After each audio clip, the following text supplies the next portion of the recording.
Boa noite, irmãos e irmãs que vão chegando. Estamos reunidos em nome do Pai, do Filho e do Espírito Santo. Amém. Deus seja louvado. Glória ao Pai, ao Filho e ao Espírito Santo, como era no princípio, agora e sempre. Amém. Bem, irmãos, vamos começar essa live, nós vamos iniciar, e hoje, dando continuidade ao que nós falamos na anterior, nós falamos sobre a carta de São Paulo, apóstolo, né? A primeira carta dele aos Tessalonicenses. Seja bem-vindo, irmão. Vamos rezar juntos a oração da igreja para que a gente possa dar continuidade ao nosso trabalho, a oração do Espírito Santo, pedindo a luz, a graça dele para iluminar a gente nesse nosso partilho. Vinde, Espírito Santo, e enchei os corações dos vossos fiéis. Acendei neles o fogo do vosso amor. Enviai o vosso Espírito, e tudo será criado, e renovareis a face da terra. Oremos. Deus, que instruíste os corações dos vossos fiéis, com a luz do Espírito Santo, fazei que apreciemos retamente todas as coisas, segundo o mesmo Espírito, e gozemos sempre da sua consolação. Por Cristo, Senhor nosso. Amém. Peço ao Espírito Santo que possa ungir a minha inteligência, meu coração, a minha alma, meu corpo, minha vida. Peço que possa ungir, Espírito Santo, cada pessoa que vai ouvir essa formação. Que o Senhor possa ungir-nos, abrindo nossa inteligência, nossos ouvidos espirituais, dando-nos a graça, Senhor, de acolher sua palavra. E assim como a Virgem Maria, permitir que ela produza os frutos, gerando o Cristo em nós e nos tornando semelhante a Ele. Glória ao Pai, ao Filho e ao Espírito Santo, como era no princípio, agora e sempre. Amém. Seja bem-vindo, meus irmãos, seja bem-vinda, minhas irmãs. Então, hoje vamos dar continuidade. Nós falamos na sexta-feira passada sobre os 2 primeiros capítulos da carta de São Paulo aos Tessalonicenses. E hoje nós vamos falar sobre o capítulo 3 e o 4, mas não todo o 4, porque tem um assunto ali que nós deixaremos para sexta-feira, se Deus o permitir, ok? Que fala exatamente do versículo 13 ao versículo 18 e o 5º. Porque ali tem assuntos que eu acho mais importante que seja falado de forma separada para a gente tentar aprofundar. Que vai falar sobre a vinda de Jesus e vai falar sobre a ressurreição e outros conselhos. Acho prudente que possamos estar falando sobre isso separadamente na sexta-feira, se for vontade de Deus, se Deus o permitir. Mas hoje nós vamos falar sobre o capítulo 3 e parte do 4. Então, o capítulo 3, São Paulo, ele vai dar do versículo 1 ao mais ou menos versículo 5, ele vai mostrar sua preocupação com a comunidade de Tessalônica, né? Então ele envia esses homens, envia Timóteo e Silas para lá. Timóteo foi para colher informações de como estava aquela comunidade, que foi evangelizada. Isso era pela segunda missão de São Paulo, daquele ciclo de segunda missão que São Paulo fez. Ele tinha feito o ciclo da primeira missão e agora estava já na segunda, quando Deus enviou para as terras gregas. E aí ele evangelizou aquela comunidade. Estamos fazendo uma introdução do que nós falamos na outra vez. E aí, preocupado com essa situação de ter que sair repentinamente por causa da perseguição, envia os seus companheiros de missão para ter informações. E ao retornar dessas informações, São Paulo escreve essa primeira carta, que depois é levada para eles. Enfim. Então, vamos ver depois, na continuação do capítulo, que São Paulo fala para eles algo que eu separei, algumas coisas que, na minha visão, são importantes a gente meditar no tempo que nós estamos hoje vivendo dessa pandemia no mundo, né? e que está escrito assim, no versículo 7. Assim, irmãos, fomos consolados por vós, no meio de todas as nossas angústias e tribulações, em virtude da vossa fé. Agora sim, tornamos a viver, porque permaneceis firmes no Senhor. Então, se a gente entender um pouquinho antes, São Paulo está um pouco preocupado. Era uma comunidade nova, tinha tido um encontro com Deus através do ministério de São Paulo. São Paulo pregou no poder do Espírito, manifestou ali a ação do Espírito Santo, nós vimos isso no início da carta. O Espírito Santo poderosamente evangelizou aquela comunidade, tocou os corações, as pessoas creram em Jesus, mudaram de vida. Mas eram recém-convertidos, pessoas tiveram experiência recente com o Senhor. Estavam no início da caminhada, né? Eram iniciantes da caminhada. E como iniciantes, São Paulo, já entendedor das coisas da fé e dos caminhos do Espírito, olha que ele alertou no versículo 5. É esse o motivo porque, não podendo mais suportar a demora, mandei colher informações a respeito da vossa fé, que receava que o tentador vos tivesse seduzido e resultasse em nada o nosso trabalho. Então São Paulo tinha clareza, e eu peço você, minha irmã que está me ouvindo, meu irmão ou que vai ouvir, o seguinte: São Paulo tinha plena clareza daquilo que está escrito na palavra de Deus, lá em Eclesiástico capítulo 2.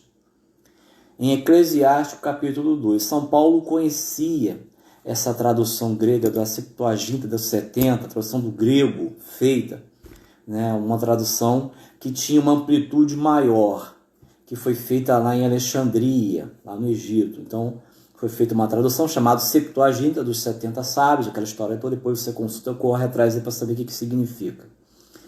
Mas aí São Paulo tinha clareza de que, de fato, aquela comunidade foi evangelizada poderosamente, mas estava no início. Eu não sei qual é o teu andamento espiritual no amor com Jesus Cristo, se você é um iniciante na fé, se já é um discípulo, se já é uma pessoa adulta na fé, um homem, uma mulher espiritual, tomara que seja. Mas São Paulo, percebendo o que tinha acontecido, mandou os apóstolos, seus irmãos de missão, irem lá ter informações, porque sabia que o tentador ia tentar eles.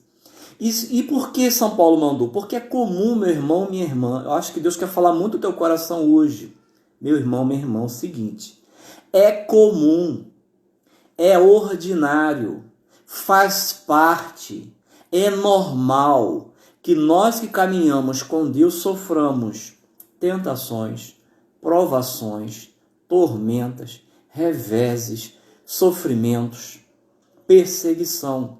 Isso é um cardápio servido normalmente para quem caminha com o Senhor e principalmente para aquelas pessoas que se dedicam a servir a Jesus e a viver a vida dele na fidelidade, buscando viver e imitar o Senhor Jesus. Então é algo muito comum. São Paulo, sabendo disso, já percebendo que eles poderiam ser tentados, enviou os seus ir lá para colher informações. Veja que o mesmo São Paulo falou, e eu li, que ele mesmo vivia tribulações naquele momento. Então, vamos ter clareza, pé no chão.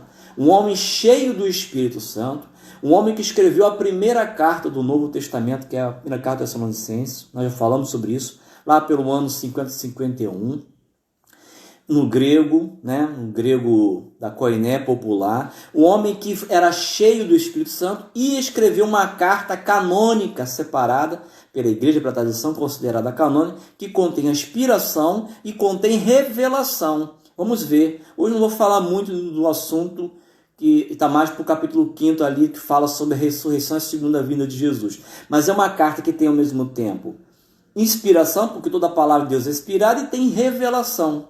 A revelação de Deus e dos seus desígnios. Ok? Mas ele, atento a tudo isso, ele diz: olha, eu estava receando porque sei que o tentador vai agir. E como ele estava no início ali do crescimento, uma experiência nova, primeira conversão, primeiro momento, é preciso ter algumas alertas. Mesmo a gente que de repente já tem tanto tempo caminhando com o Senhor, precisamos voltar a ter uns alertas. E esse aqui, Eclesiástico capítulo 2, Vamos ler. Meu filho, se entrares para o serviço de Deus, permanece firme na justiça e no temor, e prepara a tua alma para a provação. Olha, prepara a sua alma para a provação. Isso é um conselho de quem ama, do Espírito Santo, de quem ama. Quando a gente conhece Jesus, a gente se encanta com Deus, é claro que ele tem toda a proteção, né? A planta está nascendo agora, joga uma aguinha, vem a luz do sol, aí vem, faz uma cercazinha, porque tá... Mas assim, essa planta vai estar sujeita a tempestade, a vento, a chuva forte, enfim, a pássaros. Ou seja, quando Deus faz uma obra na nossa vida, temos que entender que estamos com Jesus não significa que vamos estar isentos de sofrimento, de dores, de paixões, de tentações, de turbulências. Não estamos isentos disso, mas estamos com o Senhor no barco. Isso que é o extremamente importante. A pergunta é para você e para mim: Jesus está no teu barco? Jesus está no teu barco agora, nesse exato momento? Jesus está na tua alma nesse momento? Então ele vai dizer para você o seguinte: confia em mim, não tenhas medo, confia nele. Nós sabemos que esse mundo vive uma tempestade por conta de um vírus, mas outras tempestades também estão no mundo. E meu irmão, minha irmã, com toda sinceridade, virão maiores do que essa. Então é preciso aprender a confiar no Senhor e adquirir solidez espiritual no Senhor. Como? Vivendo a palavra dele, a obediência, as virtudes, mantendo uma vida de oração, tendo comunhão com os irmãos e tudo aquilo que a igreja ensina. Por quê? Para construir uma solidez espiritual, uma têmpera. E a palavra nos indica, através de Eclesiástico 2, isso: preparar a alma para esses momentos difíceis. Então, cortar da sua mente, da sua cabeça, todas essas ilusões de um cristianismo romântico, que não tem dor, que não tem prova, que não tem tribulação, já te ajuda muito, porque você começa psicologicamente, emocionalmente a lidar com isso. E aí entra um pouco da nossa formação humana na família e cristã na igreja. E você precisa entender o seguinte: sempre pode recomeçar. Deus quer construir com você hoje, comigo, uma solidez. Homens e mulheres, como entrar na terra prometida que o Senhor falou lá para Josué: ser homem, ser forte, ser varão, entra na frente do teu povo, não se intimide. Assim Moisés tinha morrido e Josué tinha que entrar na terra prometida e enfrentar Cananeu, Jebuseu, Ferezeu, todo tipo de Zeus, né? Mas tinha ação de Deus, tinha unção de Deus, ele tinha um cajado, ele tinha unção, ele tinha filiação, tinha tudo ali com ele. E eu pergunto a você e para mim: o que está nos faltando para vivermos tão estáveis? De repente a nossa vida não está tão conformada a Jesus, né? Precisamos fazer um diagnóstico: como é que está a nossa vida de oração, como é que está o nosso emocional, o nosso psicológico, o nosso físico, a nossa intimidade, a nossa confiança, a fé, enfim. Fazer aí uma lei e o Senhor vai te ajudar, ok?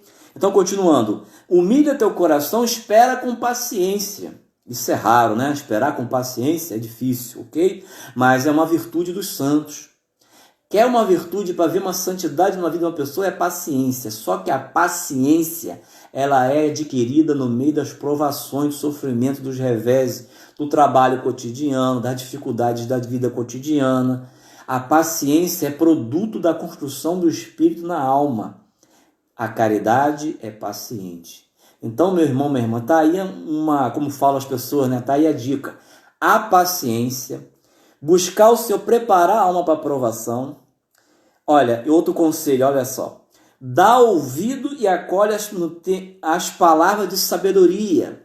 O Senhor escolheu pessoas, colocou no teu caminho, você tem pessoas que estão no teu convívio. Deus vai se servir dessas pessoas para falar para você coisas que você precisa ouvir. Acolhe aquelas palavras que são de sabedoria, que vem do coração de Deus e te atinge. É para você. Porque Deus vai falar para quem? É você que está ouvindo mesmo, é para mim. Ok? Então, quando a gente liga canção nova, vai ver uma missa, ou está ouvindo agora, o Senhor quer falar com você. E ele vai dizer assim: prepara, minha filha, prepara, meu filho. Ah, Senhor, como é que eu tenho que preparar? Ele vai te mostrar como você tem que preparar a sua alma. para que você tenha substância espiritual. Porque Deus dá uma graça que atinge a tua cabeça, a tua mente, teu corpo, a tua alma, e Ele vai te dar essa graça. Deus é uma fortaleza, mas eu preciso aprender a me apoiar nele para suportar as coisas. E a construção do Evangelho, ela não é externa, ela é interior. Quando é bem formado no Evangelho, a pessoa está bem preparada. É o que Jesus falou. A casa construída na rocha, quando vem a tempestade, quando vem o sofrimento, quando vem a prova, ela permanece, porque foi bem construída. Então, como foi construída, meu irmão, minha irmã, sua casa? Pensa aí contigo. Como está a construção da sua vida em Deus hoje?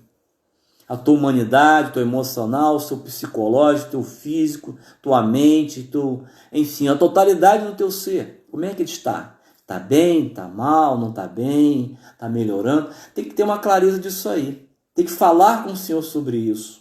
E pedir ao Senhor uma nova construção, ou melhorar aquilo que já está bom e destruir aquilo que não presta. É assim mesmo.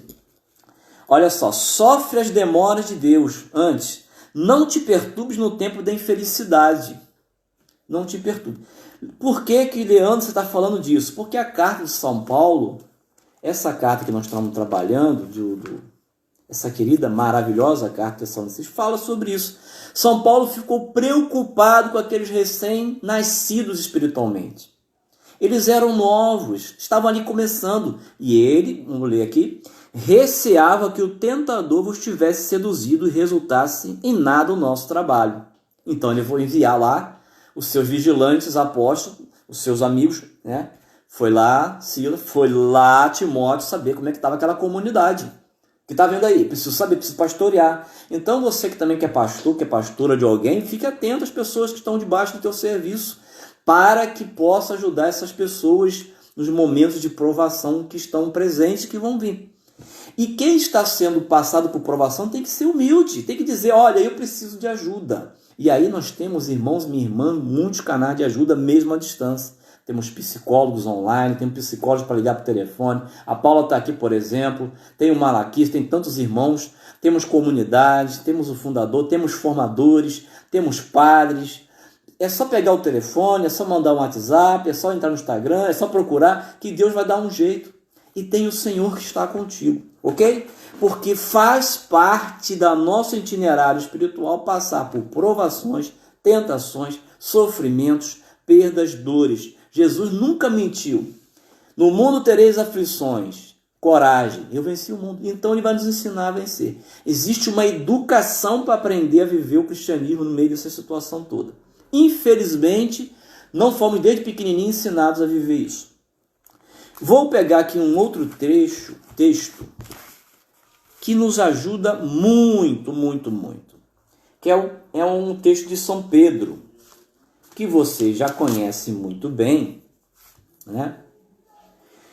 Quando Deus faz uma beleza de uma obra admirável na vida de uma pessoa, tira ela do lixo, limpa ela, lava com sangue, enche do Espírito Santo, adorna de graça e de dons, fica toda linda, toda formosa, aquela beleza toda. O que acontece? Os urubus começam a sobrevoar para destruir aquilo ali. Através das pessoas, inveja, ciúme, perseguição, tribulação, enfim, humilhação. E o demônio, com o seu próprio jeito, vai tentar perturbar. Por que Deus permite? Porque Deus quer fazer amadurecer e crescer num combate você e eu. Vamos pegar um texto de São Pedro? O Papa escreveu isso. Olha o que o Papa, cheio do Espírito Santo, que conheceu Jesus pessoalmente, escreveu. Primeira carta de São Pedro, capítulo 4, versículo 12, seguinte. Caríssimos, não vos perturbeis no fogo da provação. Você está perturbada, minha irmã, meu irmão, por causa da pandemia do coronavírus? Tem que falar a verdade. Está perturbado? Está tremendo? Está com ansiedade? Está com depressão? Está com tristeza? Está aí que nem um siri dentro da lata, batendo por tudo que é lado? Então tem que dizer isso com clareza para o Senhor, abrir o coração. Como eu falei, Deus tem vários canais de ajuda para a gente buscar ajuda. Olha só, não vos perturbeis. Esse deveria ser o meu normal e o teu normal, meu querido, minha querida. Filho de Deus, consagrados, eleitos. Não vos perturbeis no fogo da provação. Olha só o que o Espírito Santo está falando pela boca desse apóstolo. Olha só. Como se vos acontecesse alguma coisa extraordinária. que é isso? Fora do normal, né? Fora do ordinário. Não faz parte, ou melhor, faz parte do teu ordinário, do meu ordinário, de quem se torna cristão, passar por provação. A questão toda é como me preparei, como me formei para viver esses momentos. Como é que foi edificada a minha vida? Como foi construída? E aí tem toda a tua história de vida que nesse momento é posta à prova. E nos momentos de provação, de dor e de perda, nós mostramos quem somos. Porque Deus permite o autoconhecimento para que possa haver um novo crescimento, um novo amadurecimento, um melhoramento, uma maior santificação, um maior... Deus não quer o mal de ninguém, mas Ele também não é responsável pela construção mal feita da nossa vida. Ok? E muitas vezes a casa cai, e aí tem que pedir ajuda, porque foi mal edificada. Deveria a minha vida e sua vida ter sido bem edificada. Por isso Deus nos deu pai, nos deu mãe, nos deu igreja, nos deu comunidade, nos deu tudo. Mas infelizmente o mundo caminha na desobediência. Desde a infância as crianças aprendem não o evangelho, não ser educada na palavra, não aprendem as verdades da fé, e aí vão criando ilusões na cabeça, e quando tem encontro com Jesus, acham que podem tudo, e Deus permite a primeira prova e cai no chão, desmorona tudo. Não é assim? Acontece muito isso, hein? Então vamos lá. Pelo contrário, alegrai-vos em ser participantes dos sofrimentos de Cristo. Então nós participamos do sofrimento de Cristo quando a nossa vida vem ao nosso encontro aquilo que a gente nem procura. Vem ao nosso encontro o que nós não procuramos. Ok? Para que possais alegrar e exultar no dia em que for manifestada a sua glória. Note bem o que ele aconselha aqui. Se fordes ultrajados pelo nome de Cristo, bem-aventurados sois vós, porque o Espírito de glória, o Espírito de Deus repousa sobre vós. Quando nós estamos cheios do Espírito Santo, caminhamos na formação com o Espírito, ele vai nos tornando semelhantes a Jesus, e aí o mundo começa a mostrar suas asinhas contra a gente, né? Os homens, os mundanos, o demônio, porque está desagradando. Começa a falar a verdade, começa a cutucar, começa a incomodar. E aí, meu irmão, minha irmã, é normal acontecer isso. Já é normal acontecer independente de não ser cristão, porque vai acontecer. Com quem crê e com quem não crê. Vai ter sofrimento, vai ter perda, vai ter provação. Desde que Adão e Eva pecou, o mundo está gemendo em dores de parto. Todas as pessoas passam por sofrimento. Não é privilégio meu nem seu, ok? Mas nós temos o privilégio de, com Cristo, saber lidar com isso e viver a participação do sofrimento de Cristo. Inclusive oferecer o teu sofrimento pela salvação das almas, da sua família, das pessoas que convivem contigo e do mundo inteiro. Dificuldade de muitos de nós cristãos, aprender a viver a cruz de Cristo. Bem, que ninguém de vós sofra como homicida, ou ladrão, ou difamador, ou cobiçador do alheio. O que significa isso? Que ninguém sofra por mérito. Que ninguém sofra porque pecou, porque roubou, porque difamou, porque o pecado atrai o sofrimento. E Deus muitas vezes corrige para poder nos levar de novo à vida. Porque quando você peca, você está, na verdade, trazendo sofrimento para a tua vida e para a minha vida. Muitos sofrimentos que, na verdade, nós vivemos é por conta dos nossos pecados. Outros não, ok? Discernir isso nem sempre é tão fácil. Mas o pecado, ele atrai o sofrimento. Porque atrai a purificação. E a purificação, se não acontecer, é porque não somos filhos de Deus. Vamos viver como bastardos, e bastardos não vão para o céu. Vai para o céu, estou falando no sentido espiritual, pelo amor de Deus. Não vão para o céu aqueles que não forem purificados. Meu irmão, minha irmã, só entra no céu santo, ok? Ninguém impuro com uma rugazinha vai entrar no céu. São Paulo vai dizer na carta aos Coríntios, capítulo 1, capítulo 3, primeira carta, todos serão salgados pelo fogo, todos, em exceção. Então nós somos purificados sim, para que Deus manifeste na nossa vida a santidade dele. Olha só. Se eu, porém, padecer como cristão, não se envergonhe, ao contrário, glorifique a Deus por esse nome. Porque vem o momento em que começará o julgamento pela casa de Deus, por nós cristãos. E Deus permite neste mundo essas provações, não os manda, não os quer, mas permite porque Ele pode tirar um bem maior na nossa vida. Qual é o bem maior que Deus quer tirar na sua vida? De repente, porque não temos uma oração profunda, não rezamos todos os dias, não lemos a Bíblia, você não reza o terço, não foi fiel àquilo que Deus consagrou, não foi fiel ao que Deus te pediu, não viveu há 10 anos atrás o que o padre falava, não leu o catecismo, não orou sempre, não buscou as virtudes, e agora o que nós temos? Nós temos uma vida frágil. A tempestade vem e derruba, ou então produz abalo. Mas aí, glória a Deus, vamos recomeçar, vamos reedificar, vamos reconstruir, assim que tem que ser. Vamos lá. E se o justo se salva com dificuldade, que será do ímpio e do pecador? Assim também aqueles que sofrem segundo a vontade de Deus, encomendem suas almas ao Criador fiel, praticando o bem. Bem, falando sobre isso agora, mudando de prosa, já que entramos na santidade, irmão, minha irmã, vamos pegar novamente a carta e vamos entrar lá no capítulo 3, que Deus vai falar pela boca do apóstolo o seguinte, o capítulo 4 já, né? Vamos ver que ele dá muitos conselhos, mas existe um conselho que na verdade é como um mandamento para mim e para você. Você não vai entrar no céu se você não for santa. Você não vai entrar no céu se não for santo. Eu não entrarei no céu e não viverei com Deus na eternidade se não for santo. Ou começa aqui o trabalho de santificação, ou se morrer no estado de pecado mortal, não tem purgatório não, tira isso da tua cabeça. Quem comete, mesmo que você tenha vivido uma vida de santo, cometeu pecado mortal, você priva-se da graça de Deus, da presença de Deus, e se morre naquele dia. Infelizmente, está lá em Ezequiel 18, responsabilidade individual. Tu vais para o inferno.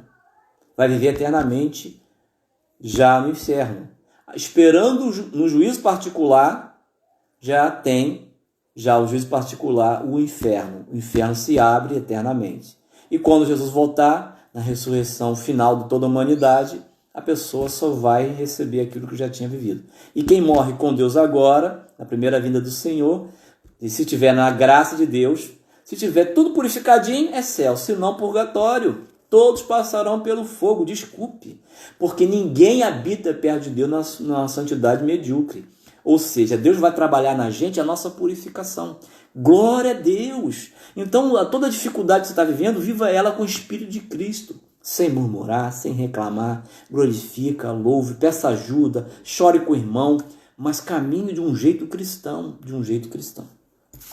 São Paulo vai dizer no capítulo 4, versículo 2 o seguinte, olha só. Pois conheceis os preceitos que demos da parte do Senhor Jesus. Guarda isso no teu coração, olha. Qual é a vontade de Deus para a tua vida e para a minha vida? Versículo 3. Esta é a vontade de Deus. O que Deus quer de mim? Qual é a vontade de Deus para mim? Qual é a vontade do Espírito Santo para mim? Né? Você fez essa pergunta? Qual é a vontade de Jesus Cristo para mim, para meus filhos, para minha família? Ela não mudou e não vai mudar. Se vai viver ou não, é contigo e comigo. É nossa liberdade. Qual é a vontade de Deus? Esta é a vontade de Deus, a vossa santificação.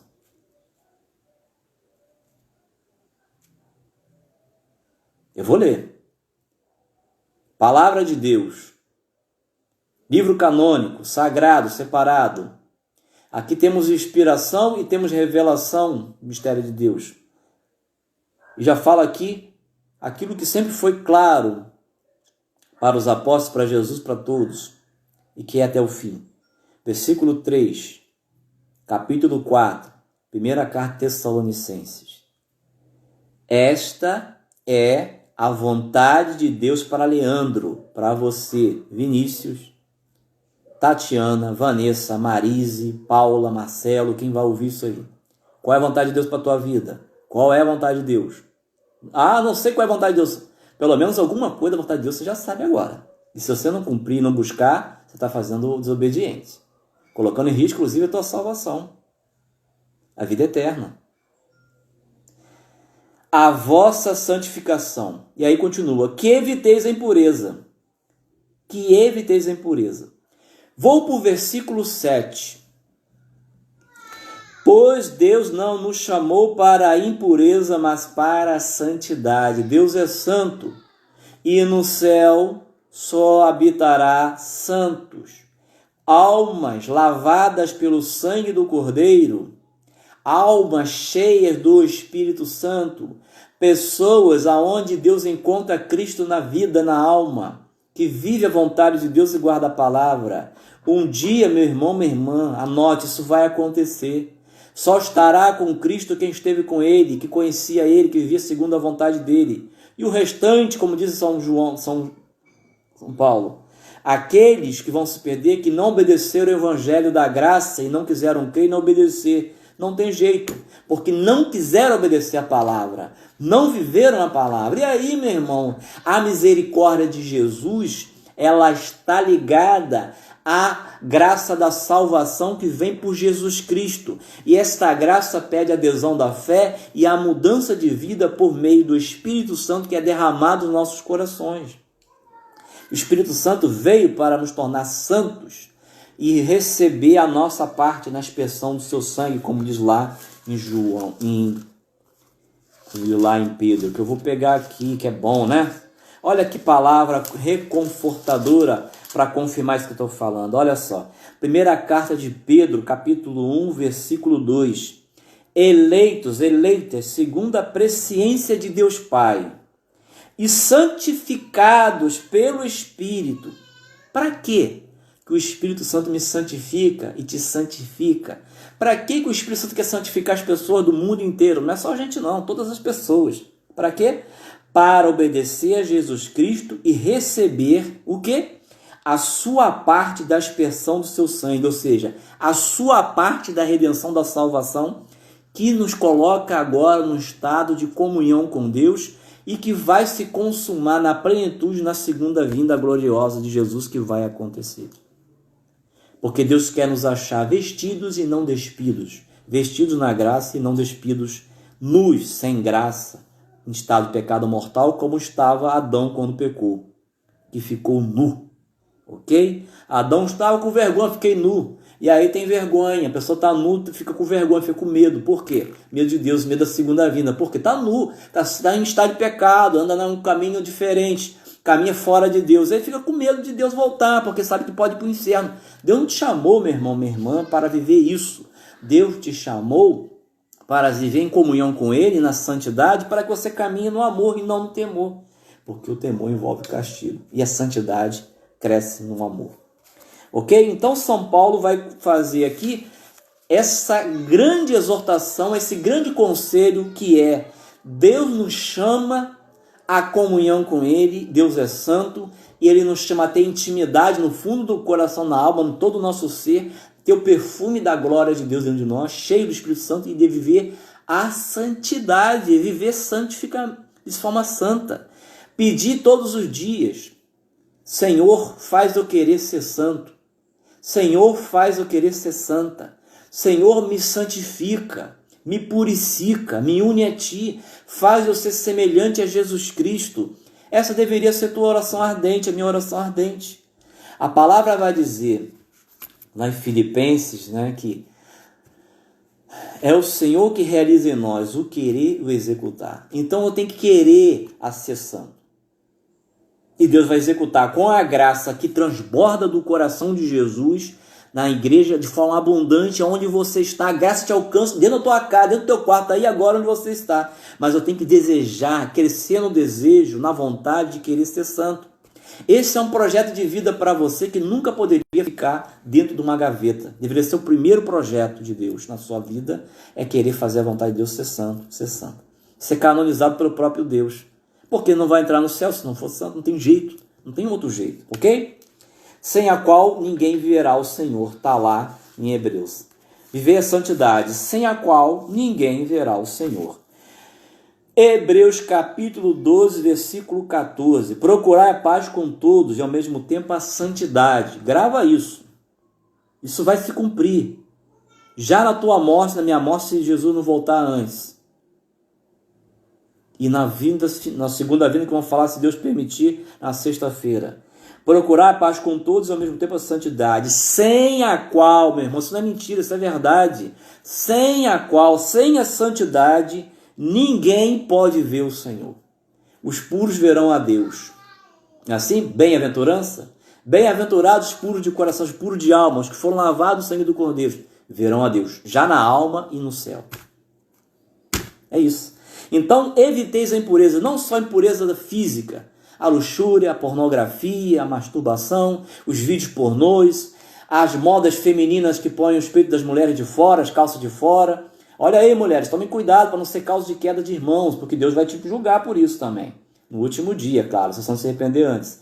Mas cuidado com moda feminina, moda masculina. Cuidado com aquilo que a gente fala, com aquilo que a gente conversa. Fofocas, impurezas, concupiscências enganadoras. Essas coisas atraem a ira de Deus. Está na palavra. Eu não estou inventando. Então, meu irmão, não leve o teu irmão, minha irmã, a pecar. Não leve, meu irmão, a sua irmã a pecar. E que ninguém defraude o seu irmão nessa matéria. Está escrito aqui, olha. Que cada um de vós saiba possuir seu corpo santo e honestamente, sem se deixar levar pelas paixões desregradas, como os pagãos que não conhecem a Deus, e que ninguém nesta matéria oprima nem defraude o seu irmão, porque o Senhor faz justiça de todas essas coisas, como já vos antes vou-lo tenho dito e asseverado, ok? Não leve o teu irmão a pecar de forma alguma. Peça ao Senhor essa graça de não ser causa de queda do teu irmão. Deus não vai deixar impune isso não, meu querido, minha querida. Ele vai nos purificar. E vai nos pedir conta disso. Então precisamos fazer que o irmão seja santo, edificar. O que sai da minha boca, se não edifica, eu tenho que engolir, destruir. Se não produz santidade, não produz vontade de Deus, não produz paz, não é palavra nobre, não é sã, não é louvável, não é agradável, não é de boa glória, isso não tem que sair da minha boca. Não tem que postar, não tem que ver, não tem que... Essas coisas não agradam a Deus.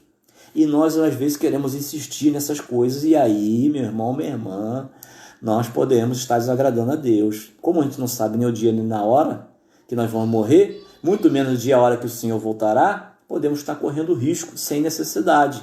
Vamos romper com isso e caminhar na vontade de Deus, ok? Uma só palavrinha agora para terminar, para a gente orar, sobre essa santificação. Vou pegar um documento da igreja, Lumen Gentium, número 31, Constituição Dogmática do Concílio Ecumênico Vaticano II sobre a igreja, e que tem um capítulo que fala sobre a santidade, o capítulo 5, Vocação Universal à Santidade, Vocação Universal na Santidade na igreja, ok? Então diz assim, deixa eu pegar aqui um trecho que melhor fala o que eu estou falando. Assim, está lá no número, deixa eu pegar o número para te dar, se você quiser depois consultar, 42. Assim, todos os fiéis, aí entra padre, religioso, leigo, você, eu, qualquer um que é batizado, todos são convidados, Deus chama, todos são obrigados a tender para a santidade e para a perfeição do estado próprio. Você que é casado, você que é viúva, você que é solteira, você que é namorado, o seu estado agora, você está nesse estado, se você não é casado e nem definiu o teu estado, está mantendo a santidade, deixando que o Senhor revele alguma vontade dele para a sua vida. Você que é padre, religiosa, leigo consagrado, enfim, a todos. São obrigados a tender para a santidade e a perfeição no estado próprio. Cuide por isso todos de orientar retamente os seus afetos. Não vá o uso das coisas mundanas e o apego às riquezas, contrário ao espírito de pobreza evangélica, impedi-los de alcançarem a caridade perfeita. Por isso o conselho evangélico da pobreza, para todos nós. Não é voto, mas é conselho. Porque santidade precisa também dos conselhos. Pobreza, obediência, castidade. Todos os conselhos que qualquer cristão pode viver e deve viver, ok? Para se assemelhar a Jesus Cristo na sua vida santa. Impedidos de alcançarem a caridade. Já advertiu o apóstolo. Os que se servem deste mundo não se detenham nele, pois o atrativo do mundo passam. Ok? Então, outro textozinho que eu quero pegar aqui, que eu acho interessante, né? No número 40, diz assim: é, pois, bem claro que todos os fiéis, seja qual for o seu estado ou sua classe, são chamados à plenitude da vida cristã. Então, Deus trabalha na gente para nos gerar uma plenitude, a perfeição, que vai ser alcançada no fim, né? Enquanto Jesus não volta, ele está trabalhando no seu acabamento, te aperfeiçoando dia e noite, dia e noite, dia e noite, para que você esteja pronto, estatura da maturidade de Cristo. Você que é homem, você é mulher. Para que chegar na sua morte, ou lá na purificação final para ter acesso ao trono da glória, você chegue no céu ao acabamento. No céu está acabado, não tem jeito mesmo. Então, o paraíso acabou ali, né? Só que, meu irmão, quando morreu, já não tem mais como voltar, ok? Se você, quando morre em estado de graça, é céu. Pecado mortal é inferno. Não tem mais como voltar. A igreja, dogma de fé da igreja defendido. Depois da morte, não tem mais como acrescentar mérito e nem voltar ao estado anterior. Quem está no inferno não vai para o céu, nem vai para o purgatório. É inferno, já era. Morreu hoje, estado mortal, acabou, eternamente. Vai esperar o juízo final, quando Jesus voltar, e vai assumir aquilo que já está vivendo. Mesma coisa quem já está no céu, ok? E Nossa Senhora está em corpo e alma. Olha bem, Jesus também, Maria criatura. Corpo e alma no céu, corpo glorioso. Modelo de santidade, modelo da igreja. Cuidado, irmãos, não vamos perder a glória por questão de prazer, por questão de poder e por questão de ter.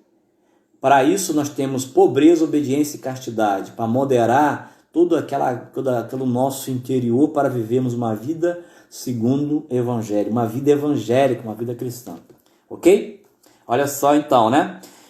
Pois bem claro que todos os fiéis, todos, sem exceção, seja qual for o seu estado de vida, ou classe, ou ministério, são chamados à plenitude da vida cristã e à perfeição da caridade. Santidade esta que promove, mesmo na sociedade terrena, um teor de uma vida mais humana. Ok? Então, a caridade, ela é, e eu quero aqui falar um pouquinho dela, né? O seguinte, você pega depois lá nesse documento, número 42, Lumen Gentium, vai ver que a caridade, ela é o vínculo da perfeição. O crescimento no amor, e aí o caridade não é fazer um visito de um morto. Caridade é a graça criada por Deus na minha alma, que é um amor criado. Fé, esperança e caridade é dom, virtude teologal. Se dirige a Deus. Dom superior, que está com a graça santificante na minha alma, que se une ao meu amor humano para que eu possa amar a Deus e o irmão. Caridade é sinônimo, é a mesma coisa de amor. Charis. Amor oblativo, ágape, ok? Então é o amor, meu irmão, minha irmã. Essa caridade, ela tem que crescer no meu amor pelo irmão e no meu amor pelos inimigos e meu amor por Deus, por amar todos. Então, quanto mais uma pessoa ama, mais santa ela é. Não é sentimentalismo, sentimentalóide. Caridade é dom sobrenatural que une a tua alma e o teu corpo, a tua vontade e a tua razão, aonde o Espírito Santo mora dentro de você, e com esta graça sobrenatural, esse amor sobrenatural, ele te leva a se assemelhar a Deus e a amar as pessoas como Jesus amou. Santa Teresinha falou isso, né? Qual é a novidade do novo mandamento? A palavra já falava, Deuteronômio 6. O mandamento também fala, amar a Deus sobre todas as coisas. Deuteronômio 6, vamos pegar aqui, Deuteronômio 6, irmão. Ajuda, né? Ajuda. A palavra de Deus nos ajuda a dar clareza a isso. Deuteronômio capítulo 6, versículo 4. Ouve, Israel, ouve, irmão. O Senhor nosso Deus é o único Senhor. Leandro, amarás o Senhor teu Deus com todo o teu coração, com toda a tua alma e com todas as tuas forças. Então esse é o desejo de Deus, amar o próximo como a si mesmo. Como? Eis a novidade, como Jesus amou. Então o Evangelho, Jesus nos traz a novidade, porque o modo de amar as pessoas, de viver isso aqui, o amor a Deus e ao próximo, é como Jesus amou, como Jesus ensinou, como Jesus viveu. Olha para o Evangelho, olha para a vida de Cristo e ele vai nos ensinar a amar da forma que o Pai quer. E aí nós vamos se assemelhando a Ele e vamos se assemelhando ao próximo. Para terminar, né? Esse texto de Tessalonicenses nos fala do amor fraterno. Então, por que eu estou falando isso? Porque fala do amor fraterno. Então, a gente faz uma reflexão para aprofundar isso. Primeira carta de São João, capítulo 4, versículo 7. Caríssimos, amemo-nos uns aos outros, porque o amor vem de Deus, de todo que ama é nascido de Deus e conhece a Deus. Aquele que não ama, não conhece a Deus, porque Deus é amor. Nisso se manifestou o amor de Deus para conosco e nos tem enviado ao mundo o seu Filho único, para que vivamos por ele. Nisto consiste o amor, não em termos nós amado a Deus, mas em termos ele amado e enviado o seu Filho para expiar os nossos pecados. Veja só. No versículo 13. Nisso é que conhecemos se estamos nele e ele em nós, pois ele nos ter dado o seu Espírito. O Espírito Santo, além da graça, a virtude teologal da caridade, da fé e da esperança, ele mesmo quer amar através de nós. Então nós amamos por meio dessa graça, da caridade, do amor divino, criado, dom sobrenatural, que não temos condição de merecer, e ao mesmo tempo a pessoa do Espírito Santo, que é uma pessoa divina, que está dentro de mim, de você, une-se à nossa vontade com essa graça para amar os outros. Então você tem uma potência, meu irmão, minha irmã. Eu tenho uma potência, então a gente é capaz de amar até os inimigos. Por isso que Jesus falou, amai os vossos inimigos. Porque nos deu o Espírito Santo, que Santo Agostinho vai chamar de o amor na relação do Pai, que é o amante, o Filho é o amado e o Espírito Santo é o amor. Claro, o Pai, o Filho e o Espírito Santo são amor também, porque a natureza de Deus é amor. Mas se configurou por apropriação entender que o Espírito Santo é o amor. Então esse amor de Deus que é derramado, o Espírito Santo derrama também o amor criado como dom, como graça. Veja, amor incriado e amor criado une-se ao meu amor humano, que eu tenho minha capacidade de amar naturalmente, para que eu possa de forma sobrenatural fazer. Aí eu posso dar comida aos pobres, eu posso visitar um doente, eu posso orar para uma pessoa, tudo isso em boa caridade, ok? Para tirar a confusão que fazem por aí sobre a caridade, que é o amor divino. Por isso, se não tiver isso, São Paulo fala, eu posso queimar no fogo e não adianta nada. Eu posso saber toda a ciência, se não tiver caridade, não sou nada. É vazio. Porque o coração não faz conforme Jesus fez. Do jeito que Jesus fez, do modo que Jesus fez, com a intenção que Jesus fez para a glória de Deus e do modo da santidade que Jesus fez. O amor nos santifica. Amar os irmãos, amar a Deus e amar a todos. Nisso é perfeito o amor em nós, que temos confiança no dia do julgamento, pois como ele é, assim também o somos neste mundo. No amor não há temor, antes o perfeito amor lança fora o temor, porque o temor envolve castigo, e quem teme não é perfeito no amor.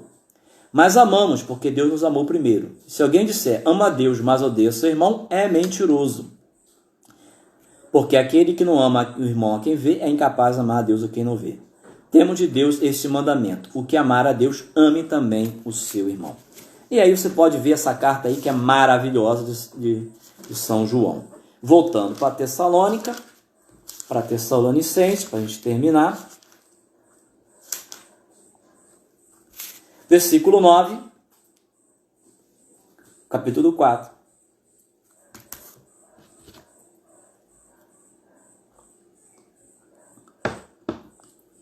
A respeito da caridade fraterna, do amor fraterno, cujo fundamento é teologal, vem de Deus, que nos deu o seu Filho, que nos deu o Espírito, que nos amou, e porque amou, nos recebemos a capacidade sobrenatural de amar. Natural já temos, somos imagem e semelhança. E nos pede uma resposta de amor que é sempre livre de uma pessoa que racional, que tem uma vontade e que ama, com desejo, com vontade firme, querer fazer o bem para a glória de Deus, querer salvar. O amor busca fazer o outro ser o melhor na vontade de Deus. O amor constrói segundo a vontade de Deus. O verdadeiro amor faz o outro ser em Deus aquilo que Deus sonhou. É muito mais do que simplesmente só fazer o outro feliz. É uma aposta de construção da vontade de Deus. É olhar para Deus e fazer restauração da imagem e semelhança para que Deus se realize na pessoa do outro. O amor constrói, edifica, salva. O amor de Deus é isso. Ele é salvífico. Ele é eterno. Ok? Não temos necessidade de vos escrever, porquanto vós mesmos aprendeis de Deus a vos amar uns aos outros. E é o que estáis praticando para com todos os irmãos de toda a Macedônia. Mas ainda vos rogamos, irmãos, que vos aperfeiçoeis mais e mais. Procurai viver com serenidade, ocupando-vos das próprias coisas, trabalhando com vossas mãos, como vô-lo temos recomendado. É assim que vivereis honrosamente presença dos de fora e não sereis pesados a ninguém. Então, São Paulo orienta, viveis aquilo que vocês aprenderam. Trabalhe honestamente, vivei com sobriedade, fala das virtudes, fala da santidade, evite a impureza do corpo, da alma, a impureza, tudo aquilo que é pecado é impureza aos olhos de Deus. Qualquer pecado produz impureza na alma. É claro, do corpo é algo, às vezes, gritante. Mas qualquer pecado, seja ele que for, produz impureza na alma. Impureza não pode ver com pureza, então tem que ser purificado. Esse purificado precisa depois ser limpo, iluminado e depois unido pelo Espírito Santo, para que vivamos uma vida de santidade. Ok? Então, muitas das vezes, o Senhor se aproveita do nosso sofrimento, das coisas que acontecem, para nos purificar também, porque olha para a nossa alma e vê muita miséria e sujeira ainda. Quem dera que não precisássemos de provas, de sofrimento, de purificações, de dores, de jejuns, de dar esmola. Quem dera, irmãos. Nós somos impuros ainda. E o Senhor sabe que precisamos de pureza, sabe que precisa de santidade. E Ele nos purifica para comunicar a sua santidade. Está lá em Hebreus 12, né? O Senhor nos corrige para nos comunicar a sua santidade. Deus te ama, te quer feliz e Ele está contigo. O versículo 3 do capítulo 4 dessa carta e o 5, eu não vou trabalhar hoje porque não dá tempo, porque sexta-feira, se o Senhor permitir, vamos falar, porque vamos falar de dois assuntos um pouquinho mais difíceis para a gente falar, mas que dá para a gente partilhar, que é a vinda de Cristo e a ressurreição e alguns conselhos, ok? Então, se Deus nos permitir, sexta-feira, anote aí, convide as pessoas para a gente estar falando desse assunto. Vale a pena. Nós aguardamos a vinda de Jesus com muita alegria, com júbilo, porque isso tudo tem que passar, a gente tem que viver uma alegria que não se acaba, um amor que não se acaba. Como devemos ansiar, Senhor, vem, meu amado. A nossa vida não é para cá, irmãos. Nossa vida é para estar junto de Deus de uma forma plena. E como São João vai dizer, quando Ele aparecer, nós seremos semelhantes, porque o nosso corpo será igual ao de Jesus e de Maria Santíssima, glorioso. E não haverá mais tristeza, mais dor, você não morrerá, você não vai mais sofrer, é só bênção. Você já experimentou o amor de Deus? Foi maravilhoso? Você imagina isso, sei lá quanto. O corpo glorioso te permite essa experiência amorosa de Deus que você hoje vive aí chorando, tateando. Então vale a pena. Deus não criou esse mundo para dizer que esse mundo é maior do que vai vir, não, gente. Esse mundo é apenas uma amostragem simples, precária e temporária da riqueza, da maravilha que é viver eternamente do lado daquele que a gente ama. Não se iluda, não vamos nos prender neste mundo. Ele é bom, bonito, maravilhoso. Meu irmão, Deus não pode ser superado por isso. Ele fez, ele sabia que essa estádio via, porque o que ele tem para nós, que São Paulo falou, que os olhos não viram, que os olhos não ouviram, que o coração não imaginou, tal são os bens e maravilhas que Deus tem preparado aqueles que creem. Que Deus nos abençoe e nos dê. Vamos orar um pouquinho?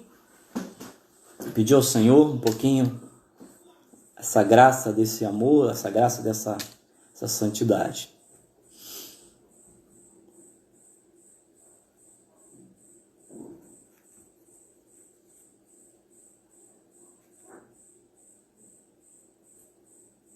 Pai, em nome de Jesus, somos seus filhos, criados para a glória, criados para ti, para viver do seu lado, Pai. Para verem o Senhor face a face. Tu me fez, Senhor, para te ver face a face, através da luz da glória, da graça dos eleitos, onde já está, Pai, a minha mãe Maria, os santos, os anjos confirmados em ti, São Miguel, São Rafael, Gabriel, meus irmãos de comunidade que já partiram, muitos de nossos familiares santos, nessa maravilha, Jesus, que o Senhor falou. Eu quero sentar à mesa do teu reino, Jesus, e te olhar nos olhos, conhecer minha mãe Maria mais profundamente, São Paulo, São Pedro, nossos irmãos santos que já estão contigo, Padre Pio, São João da Cruz, Pedro, Paulo, Santa Teresinha, conhecer todos os místicos, os teólogos famosos, São Tomás. Senhor Pai, eu quero ir para o céu, sim. Por isso, envia teu Espírito Santo, Pai, sobre mim, sobre meus irmãos nesta noite, e sobre todos aqueles que vão ouvir, Senhor, essa simples, singela partilha, Senhor. O Espírito Santo nos eleva a um patamar espiritual superior de intimidade, de amor, Somos frágeis, Pai, somos vaso de barro, Paizinho. Rachamos, caímos, levantamos, mas somos seus filhos. Abaixa, Deus, até a gente agora, até nós, com seu olhar como um pai para ver os filhos. Abaixa, Senhor, para olhar nos nossos olhos e nos anima nesta noite, no meio das provações deste mundo.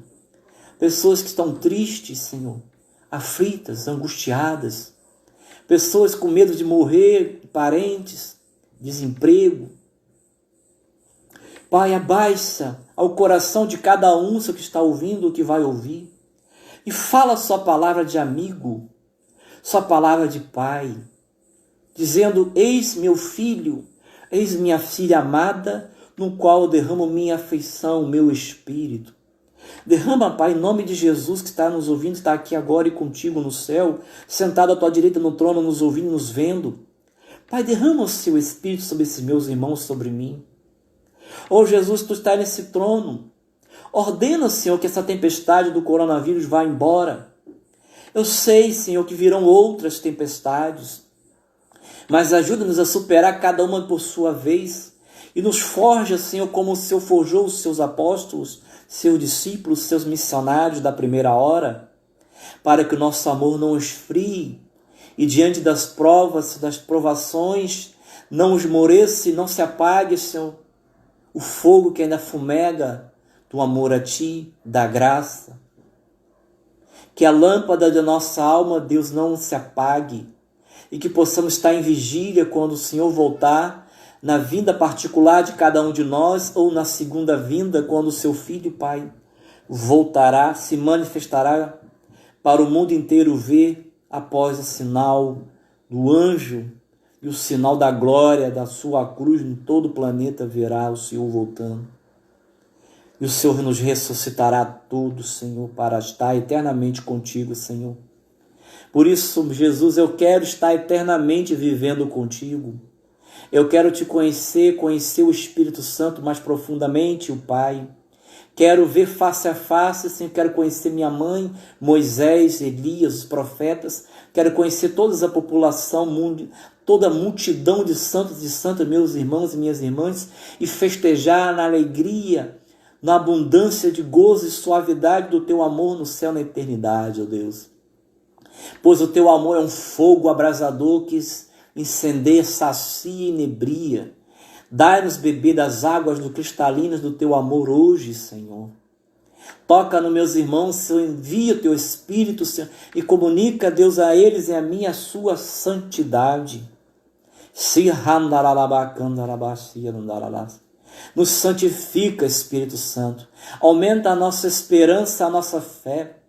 Cura as pessoas emocionalmente doentes, feridas ou perturbadas, Senhor, ou abaladas ou desequilibradas, Espírito Santo.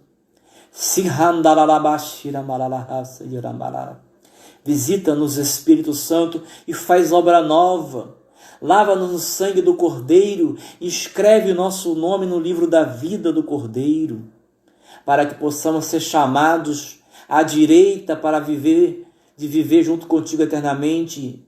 Vinde, benditos do meu Pai, tomar posse do reino que está preparado para vós desde toda a eternidade. Nos faz ser ovelhas, Senhor, e não cabritos. Nos faz ser ovelhas, que ouve a sua voz, pastor. Pastoreia-nos na alma e no coração, Jesus. Somos suas ovelhas, ovelhas de seu rebanho. Cuida, Jesus, das ovelhas feridas, machucadas nesse tempo de provação deste coronavírus. Ressuscita os mortos, Jesus. Cura os doentes, expulsa os demônios e manifesta a sua glória. Nos salva e nos amadurece, Senhor, também neste sofrimento, nessa provação. Nos une na fraternidade, Senhor, uns com os outros e nos coloca em comunhão com o Pai, com o Filho e contigo, Espírito Santo. A Ti toda a glória, Senhor. Muito obrigado, Senhor, por tudo. Glória ao Pai, ao Filho e ao Espírito Santo, como era no princípio, agora e sempre. Amém. Fique com Deus, irmãos, em nome do Pai, do Filho e do Espírito Santo. Amém.